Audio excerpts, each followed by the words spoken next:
இனிமே கண்ணை மூடிட்டு கடலை எண்ணெய் வாங்கலாம். ஏன்னா மந்த்ரா கடலை எண்ணெய் இதயத்தின் தயாரிப்பு. வறுக்க பொரிக்க ஏன் எல்லா சமையலுக்கும் மந்த்ரா தான். மந்த்ரா கடலை எண்ணெய், அபார ருசி, ஆரோக்கியமான உடல் நலம்.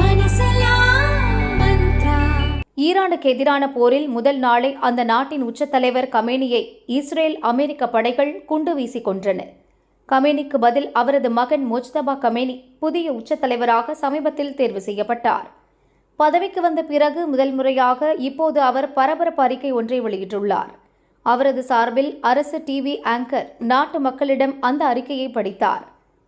அதில் அமெரிக்க சொத்துக்களை அழிப்போம் என்று எச்சரித்ததோடு ஹார்முஸ் ஜலசந்தியை தொடர்ந்து மூடி வைத்திருப்போம் என்றும் முஜ்தபா கமேனி கூறியுள்ளார்.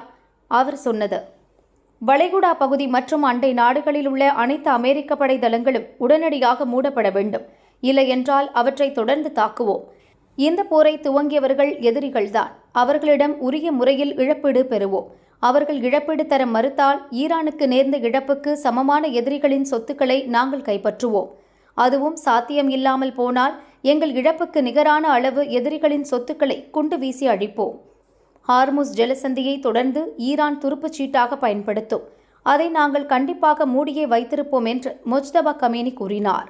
அதேபோல் பக்கத்து நாடுகளுக்கும் அவர் ஒரு எச்சரிக்கையை விடுத்தார். நாங்கள் பக்கத்து நாடுகளின் நட்பை மதிக்கிறோம். அமெரிக்க தளங்களை மட்டுமே குறிவைக்கிறோம். அந்த தளங்களை அமெரிக்கா பயன்படுத்தும் வரை எங்கள் தாக்குதலை தவிர்க்க முடியாது.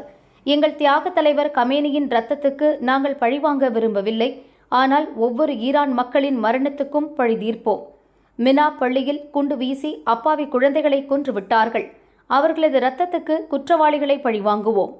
ஈரானுக்கு ஏமன், ஈராக், லெபனானில் இருந்து ஆதரவு தரும் அனைத்து ஆயுத குழுக்களுக்கும் நன்றி என்று முஜ்தபா கமேனி கூறியுள்ளார்.